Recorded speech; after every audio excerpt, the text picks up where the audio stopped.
کہ جب اہل شام نے الگ حکومت اپنی قائم کر دی، حضرت علی کے مقابلے میں اپنی حکومت کا اعلان کر دیا تحقین کے فیصلے کے بعد، اور اس پر خوارج کی ایک جماعت بن گئی، الگ ہو گئے، جنہوں نے پھر بڑی خوفناک جنگیں کی، بڑے زمانے تک وہ مسلمانوں کو نقصان پہنچاتے رہے۔ تو 3 خارجی اکٹھے ہوئے کہ جتنا فساد ہے نا اس کی جڑ ہے ایک عمرو بن عاص اور معاویہ بن ابی سفیان اور علی بن ابی طالب رضی اللہ تعالیٰ عنہ، ان تینوں کو قتل کر دو، فتنہ ختم ہو جائے گا۔ تو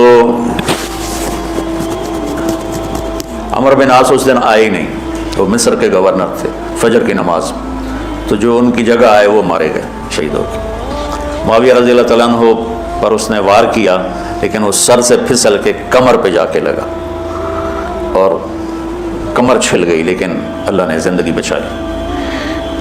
تو عبد الرحمن بن ملجم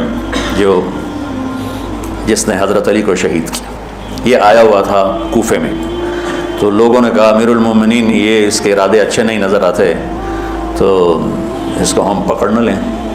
فرمان لگے تو مجھے پھر اللہ کی ملاقات کیسے ملے گی؟ میں تو تم میں نہیں رہنا چاہتا، میں تو اللہ سے ملنا چاہتا ہوں۔ حضرت علی کے ساتھیوں نے بڑی بے وفائی کی، بڑی بے وفائی کی، اس لیے میں کہہ رہا ہوں مظلوم ترین ہستی۔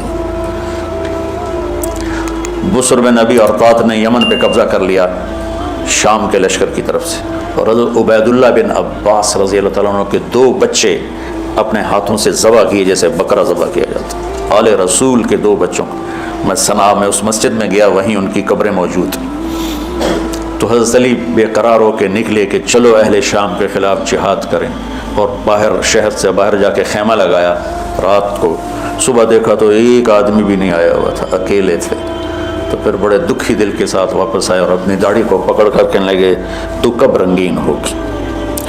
ایک دفعہ بیمار تھے تو کہنے لگے یا رسول اللہ مجھے لگتا ہے میری موت کا وقت آ گیا۔ آپ نے کہا نہیں، تیری موت آئے گی جب اس خون سے یہ رنگین ہوگی، جب تیرے سر کے خون سے تیری داڑھی رنگین ہوگی اس وقت تیری موت آئے گی۔ تو اس جملے کو یاد کر کے کہتے تو کب رنگین ہوگی، تو کب رنگین ہوگی۔ چونکہ ساتھ ہی ساتھ چھوڑ گئے تھے تو شدید قسم کی بے وفائی کا سامنا ہوا۔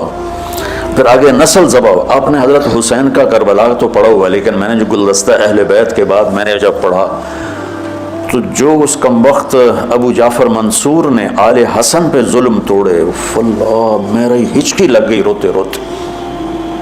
تو میں اس کی تفصیل آپ کو بتا نہیں سکتا کا مطلب ہے کہ میرا سر ساتھ نہیں دے رہا، تو ہچکی لگ گئی میری روتے روتے کہ ساری اولاد کو آخر میں پہلی دردناک سزائیں دی، دردناک سزائیں دی، اور پھر ان سب کو ایک کمرے میں بند کر کے چاروں طرف سے کمرہ ٹائٹ کر دیا، ہوا بند کر دی، گھٹ کے سارے شہید ہو گئے، اس کے تڑپ تڑپ کے سب اس میں شہید ہو گئے۔ اس لیے میں کہہ رہا ہوں سب سے مظلوم ہستی ہیں علی بن ابی طالب۔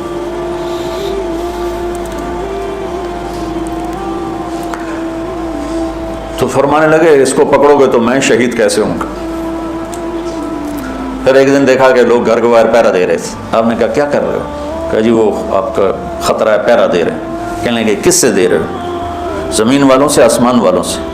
وہ کہنے لگے جی آسمان والوں سے کون دے سکتا؟ زمین والوں سے پہرا دینے کا، بیٹا جا کے سو جاؤ، آسمان والا فیصلہ کرتا ہے، تو زمینی پہرے کام نہیں آتے، جاؤ، فیصلے آسمان سے اترتے ہیں، زمین پہ نہیں اترتے۔ تو 21 رمضان کو فجر کی نماز میں اس نے آ کے جو وار وہ سیدھا سر پہ لگا تو سر پھٹ گیا، تلوار دماغ میں چلی گئی، شور مچ گیا، پکڑا گیا۔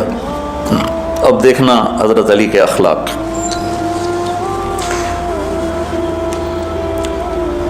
لوگ اکٹھے ہو گئے، حضرت زینب کو پتہ چلا تو وہ بھاگی بھاگی آئیں اور رونے لگی، واہ ابتا واہ ابتا۔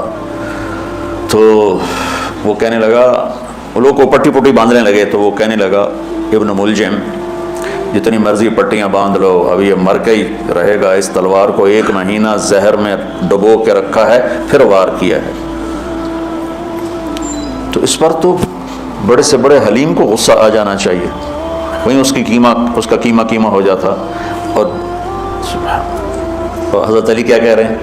بھائی اس کے لیے نرم بستر بچھاؤ، اس کو گرم گرم کھانا کھلاؤ، اسے ٹھنڈا ٹھنڈا پانی پلاؤ، اگر میں زندہ رہا تو میں خود فیصلہ کر لوں گا مجھے کیا کرنا ہے، اور اگر میں شہید ہو گیا تو پھر پہلی میری درخواست ہے کہ اسے معاف کر دیں.